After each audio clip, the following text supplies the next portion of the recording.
Hi, everybody. So, unfortunately, the guest for tonight, Sam, could not make it. So, as we are a startup and we need to be ready for any eventuality. So, I thought, why not take this time to connect with the audience? I believe I have taken some time from all of you guys. So, if anybody has any questions, I'm going to make this into an AMA session and we'll keep it going till we have interesting questions to answer. Uh, and so go ahead, take a look at the comment section. You can go ahead and ask me anything, and I'll be more than happy to answer. Meanwhile, if some of you guys may not know my background, so I'll give you some food for thought on which you could probably ask some questions. I come from a fourth generation family of entrepreneurs. I started my career in the US as a door-to-door salesman. Prior to that, I actually wouldn't really call it a startup, but I ran some sort of a trading business out of my dorm room where I used to buy cell phones off eBay and sell them to people that had either got out of their mobile phone contract or had probably broken their phone or lost their phone. So there was a pretty sizable margin uh, because these phones are super expensive once they were outside of contract. So you know I used to do that, and then after that got into the entrepreneurship game. I actually started my career as a door-to-door salesman, a job with no base pay, and then eventually that translated me into me ending up as an owner in that business, selling it out, and then coming back and trying to start a similar business in India. uh, and while I was here, I completely saw the massive difference, the huge gulf that exists between our style of entrepreneurship and everything we read about in the papers there, and the difference between uh, the Indian style of entrepreneurship and what we needed to provide to our entrepreneurs. Anyways, long story short, as I set up my business and I felt the full brunt of Indian entrepreneurship. I started thought it'd be a good time to use some of the money that I had and start investing into startups. Did that. I started helping out entrepreneurs and getting involved in their business models. It was also a way for me to learn how to do business in India, and in a way they could also tap into my experience in sales, marketing, recruiting, and also working, creating the right structures in place for creating a business that could scale. It slowly became a full-time passion. I actually left my entrepreneurial ambitions and became a venturepreneur, as Sudhir would call it.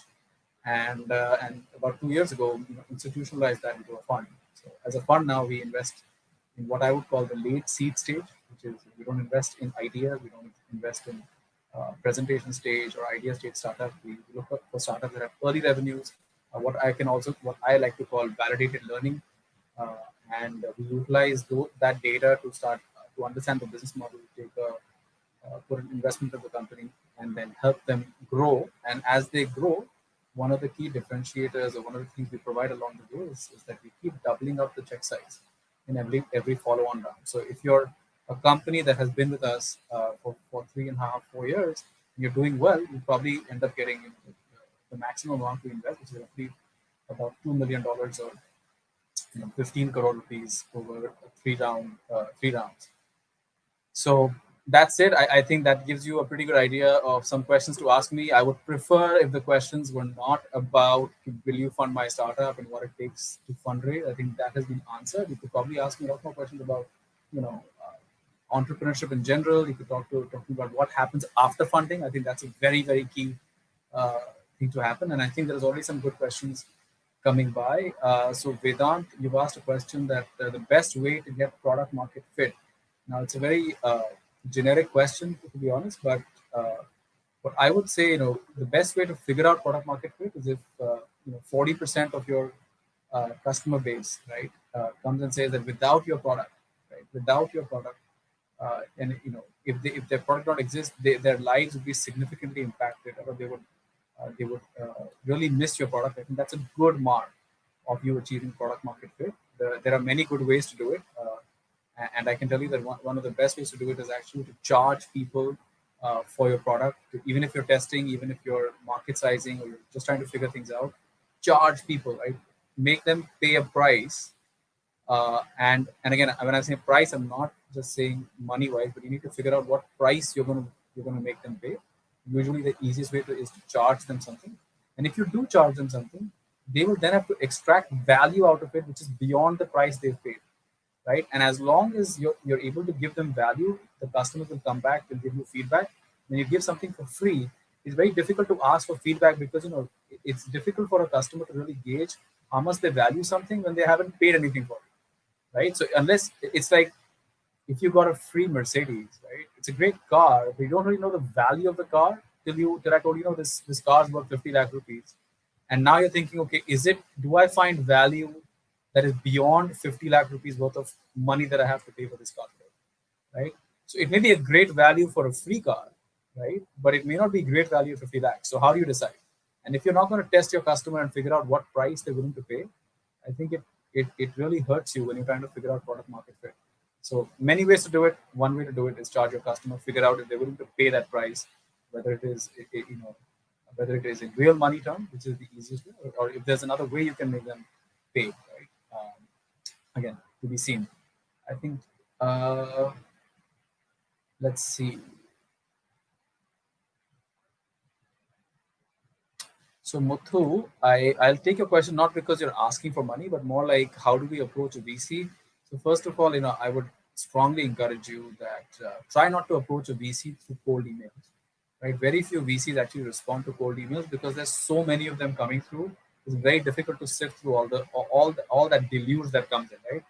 I used to have my team do it for almost 18 months, and as little as 4 months ago, we've completely stopped taking cold pitch decks, right? Because more than anything else, it is extremely taxing on the team to go through every single one, to try to evaluate every single one, and there's so many of them that we cannot provide the same level of service to all of them. So one of the things we've done, and I think many funds do, is that they like to go out to their network, and they like to get one of those people in the network to refer the deal to them.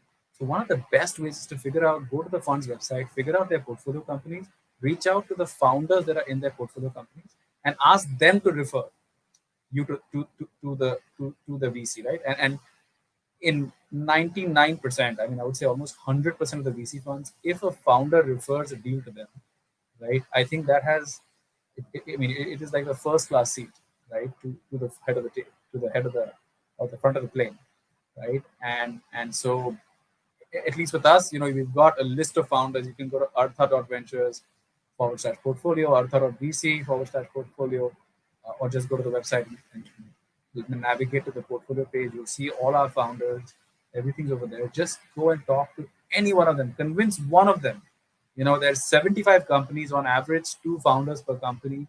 There's 150 chances, right? You have to convince just one. That's less than 1% chance of success that you have to work with. Just get one person to refer you to us, and we'll be making it to the head of the table.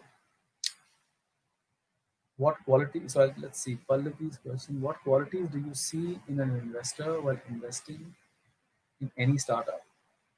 What qualities? As an investor, so there are two kinds of investors, right? You don't want all the investors that are on your cap table to be super active, okay? Because that could really mess with your brain. You want investors, some of them that are going to be helping you in certain ways, and some you may just want to write a check and just their name and their access when you need it would be more than enough. But if you are looking primarily at an investor to see, hey, what value can you provide me beyond the money? So usually, you want to see if they can provide you help with recruiting, with mentoring you through. It's very important to self-assess and realize, okay, I'm not good at this area, or I don't have a lot of experience in this area, and then go find a guru that will fill in that gap for you.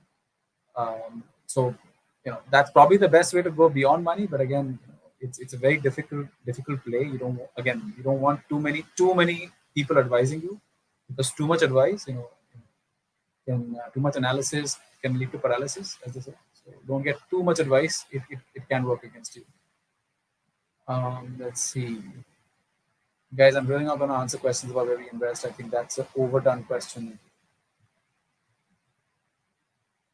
So let's take Abhishek's question. That's an interesting one. I think this is an investor question, which is, I'm working with a founder who's entering a space where you already have a couple of players. What should be our approach? See, guys, I think it's very difficult today in today's world, and I think to say, but there can be pure monopolies. I think there are no pure monopolies that truly exist. Right? Even Facebook has its own competition, right? And there's many more coming. So instead of getting worrying about what the incumbents that already exist, I think what we really should be finding out is how can we find a sort of a blue ocean in the Red Sea, right? And what how can we innovate either on the execution side or the pricing side or the offering side or the positioning side, and how can we differentiate from the incumbents and then open up spaces where they are not able to uh, come in, right? And it's very important to also understand the law of diffusion of innovation, right? Which says, you know, you'll have roughly 8.5% of the market that is going to be your early adopters, right? And then you're going to have the early majority, which is people that come right after the early adopters in taking on something. You don't need to capture those two markets before you can go on to what's called the late majority and then the laggards. So in that sense, it's not maybe my numbers could be wrong in saying so fast, but you need to just worry about capturing the early adopters and the early majorities. Just focus on offering yourself to that market, and many times the incumbents start pitching to the late majority, right? The middle of the pyramid, the middle of the bell curve versus the early parts. So in your case, if you can start pitching to those guys and really get building a strong loyalty there, you could have a situation like Apple, right? Apple came way after BlackBerry. They came, they were a late entrant to the phone game, to the smartphone game, but look at where they are today and look at where everybody else is, right? So again, I think the first mover advantage, people just make too much of it. There really is something what I would call the first mover's curse. Usually it is the second or third player that really takes over the entire market. So because the first guy is making all the mistakes and the other guys are watching him and then let's not do that, let's not do that. So don't be worried about people being ahead of you. They may be making more mistakes than you need to. So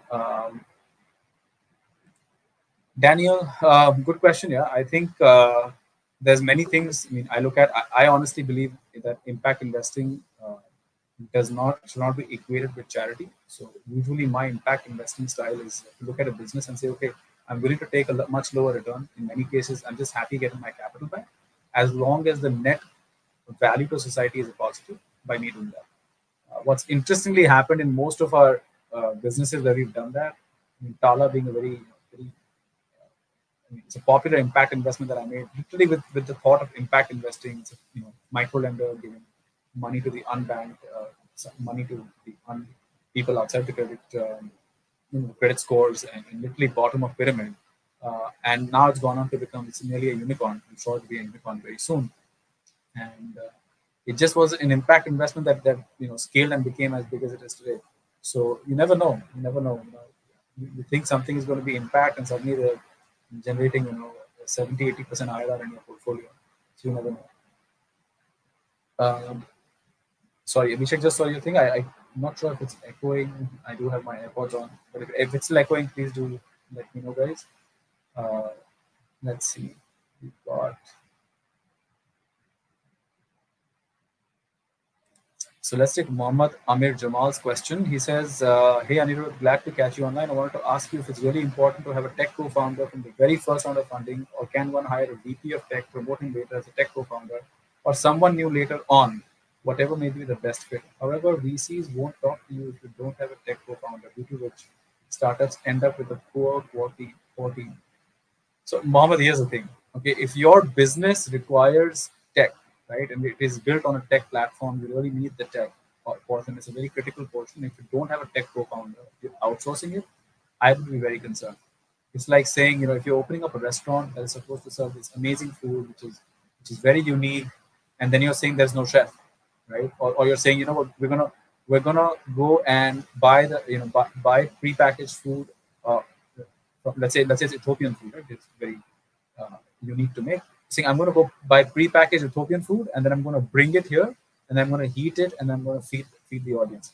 How excited would you be about investing in that restaurant, right? So if the key to the secret sauce you have is your tech, you don't have a tech co-founder, it'll be difficult for me to evaluate that business and be serious about investing in it, because a big chunk of that, which is the value, which is the tech, is not there.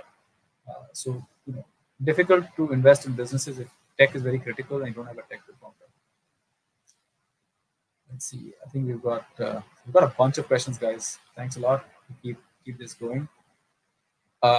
Let's see. How do you choose a core team? Um, well, what I do, is very easy actually. Figure out all the skills you need to make a great business, minus all the skills that you have, and whatever skills are left, hire people for that, right? And that will build a fantastic core team. But again, you need to be able to self-assess and really say that what, these are the areas I'm good at, or these are the areas I'm not good at, and be able to accept that there are areas you won't be good at. That self-assessment is so important, and once you do that, then I think you'll be able to figure out what you need to have in your core team. Let's see. So, thank you, Keshav. Uh,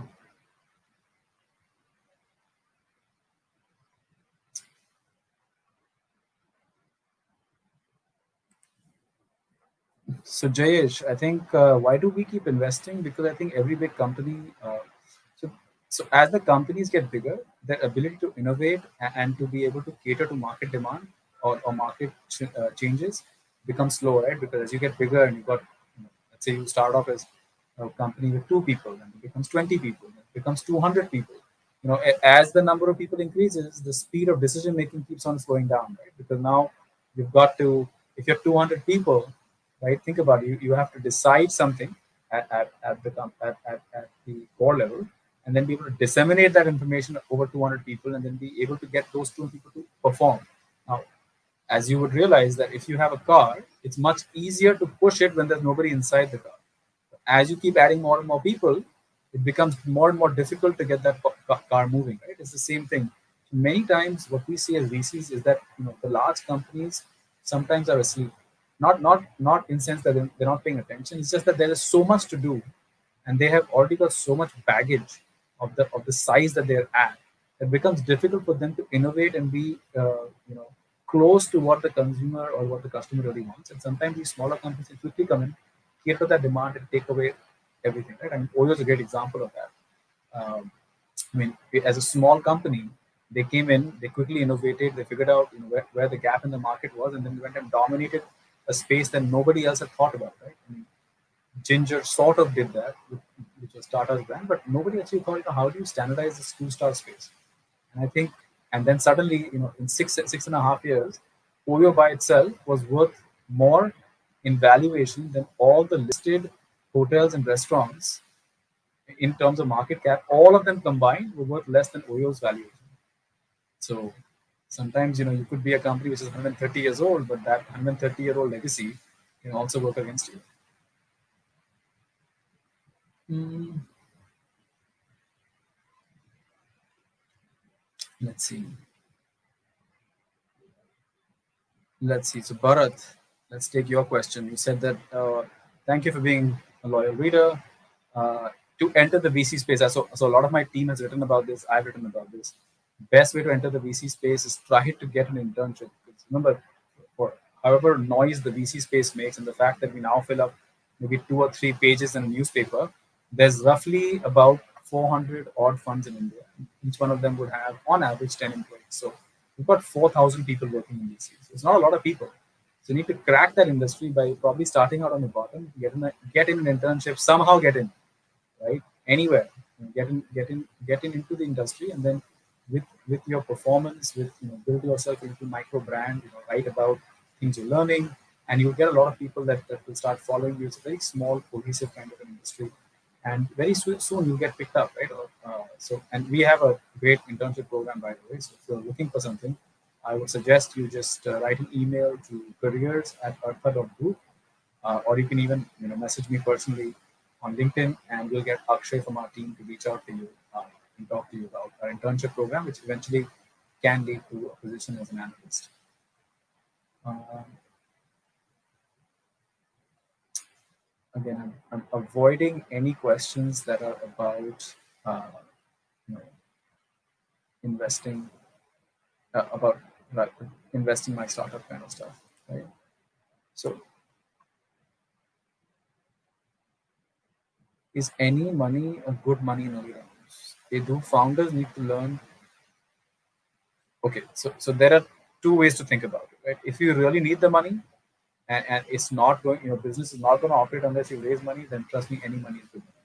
Okay, uh, because at the end of the day, it's better to own 20% of a watermelon than 80% of a grape.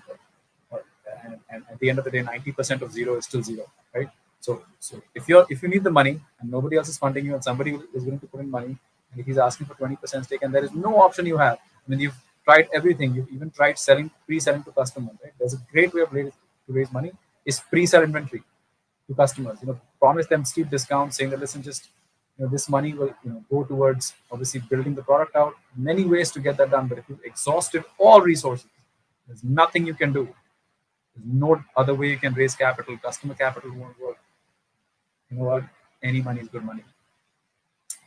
And eventually, when you make this into a $1 billion company and you own even 5% of that $1 billion company, 50 million is a lot of money. It'll take you a lot of time to spend that money. So don't worry about.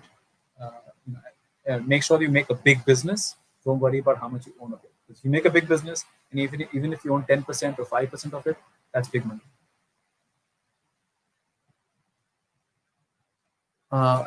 Is my voice still echoing?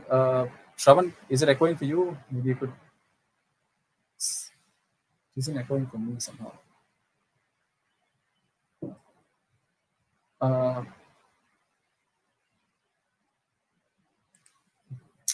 Ankur, while we raise the query of the CTO, Anju, would you invest in a startup made in one of the no-code or a low-code platforms owing to the lack of a CTO or tech co-founder? Again, it's very subjective, Ankur. I couldn't give you a straight answer simply because I don't know how important that tech is to your business, right? So if the tech part is really important, um, it's good that you've got some sort of a semblance of things to go. But eventually you will have to find a tech lead, right? So maybe sometimes it also helps to just bring in somebody, even at a high salary, bring them on board, get them started, get them in some sort of a, you know, maybe some sort of a fixed program where they don't, where there is at least clarity that they won't leave, and then keep the hunt on for a co-founder. That kind of an arrangement could work. It is a little bit, finicky because tech talent seems to move very quickly when it's not tied with equity. But hey, same thing, right? If that is really important and you're not able to find somebody, is it the price or is it why don't they want to join? And figure that out. If that guy needs more equity to join, give them the equity. But that's the holding back your business. So be open about that.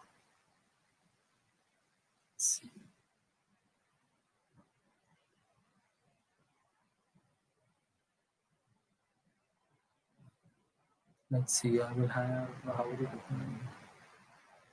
again, guys. Would avoid any questions regarding is my startup? How can I raise money for it? Um, Sorry, Piyush. I completely disagree with your assessment. I think you're generalizing. I would imagine 80%, maybe even 90% of the funding happening out there don't have any IIT IIMs on board. Some of the decacons in India don't have any IIT experience, so it's very, very myopic to say that only IITians and IIMs only get the funding. In fact, I think in our own portfolio, uh, I would say almost 75% of the companies do not have an IIT IIM background. We, so, so if that is generalization, I completely disagree with it.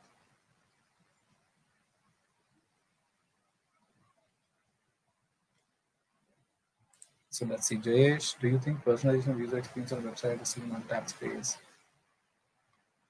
I think I've seen a lot of companies that are doing this, A/B testing or live A/B testing using cookies and stuff like that. It's definitely something I have noticed. I'm not. I don't think it's a very much a wide space, but it's still a very interesting space to be in. I think I don't know how you make that into a product. It seems to be a very good uh, tool to have, but to create that into a product probably requires a lot more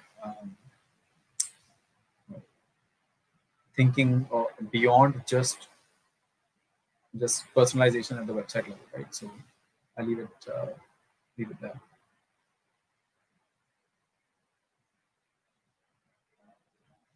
Let's see. What can be the reasons that investment happens in India? That the investment happens in India are normally on application side and not core technology products. For example, we at India create innovative applications. Always an investment happens on such apps. What about technology on these apps that are built like databases, bigger technologies, platforms? Hemant, it does happen. Okay, that kind of investment does happen, but the reason for the low appetite on that side is also because some of these technologies tend to have a very short shelf life. Right? So very quickly these you've gone from, again, I'm not a very big tech guy, but I did a bit of computer science when I was in college. And you moved over from the Java world, right? And then you've got so many different technologies that have come, and it just seems like every 2 or 3 years you've got something new that is overtaking whatever was there in the past. So how do you invest in the technology side unless it has a business case? Right? So what happens for us as investors is like, are we investing in the technology? But what value is the technology if it doesn't have a business case? Right? If I can't make money with the technology, how do I just invest in something and hopefully it'll become big enough? Right? I mean, eventually, if you think about Netscape, which was probably the original browser, maybe people would say, I don't think it went for a lot of money. Right? I think it's called the code was eventually morphed into Mozilla, but I don't think the investors made a lot of money in that whole game. So eventually, you know, browsers are still free. Nobody's paying for browsers. So how do you make money in that whole game? Very difficult, right? To figure out. So there has to be that hook that people are willing to pay for, and I think that's where it probably boils down.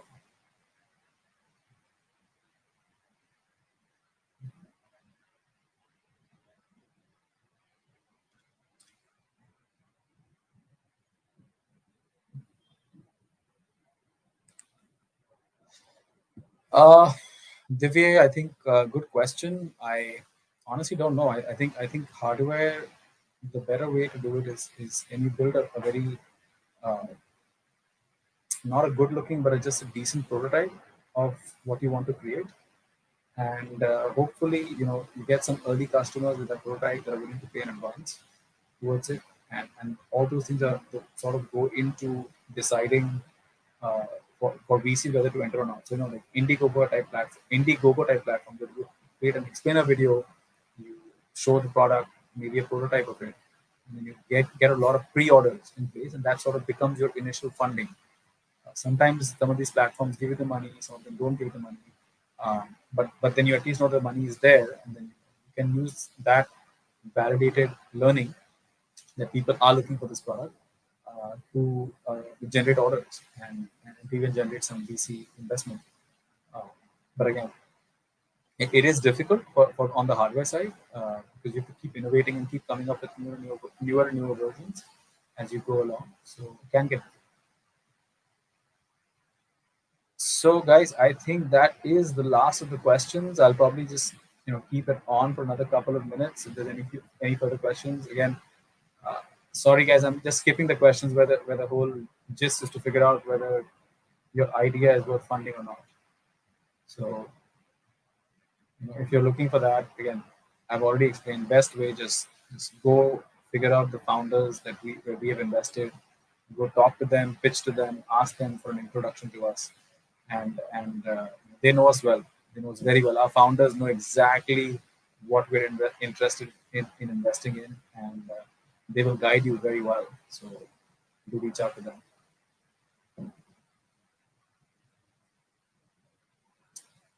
So guys, I will take it for another minute and then we'll be done. But it's been great. I first of all wish everybody who's logged in. I know a bunch of you guys were expecting a conversation between me and Sam, but unfortunately Sam could not make it. So wish you all a very, very, very happy Diwali, a prosperous New Year. This has probably been one of the toughest years in our collective memory, and but the good thing is we're coming out of it. And the even better thing is that at least for the digital ecosystem, things look better than ever. So keep at it, guys. I'm sure there are better times ahead. I expect next year to be a bumper year, and anybody who's in the market just survive until next year. And I expect, barring another outbreak of this virus, I think next year is going to be a great year. So with that, I take your leave. Thank you very much. Good night, everybody. Happy Diwali. We'll see you next week on the Money Talks. Bye.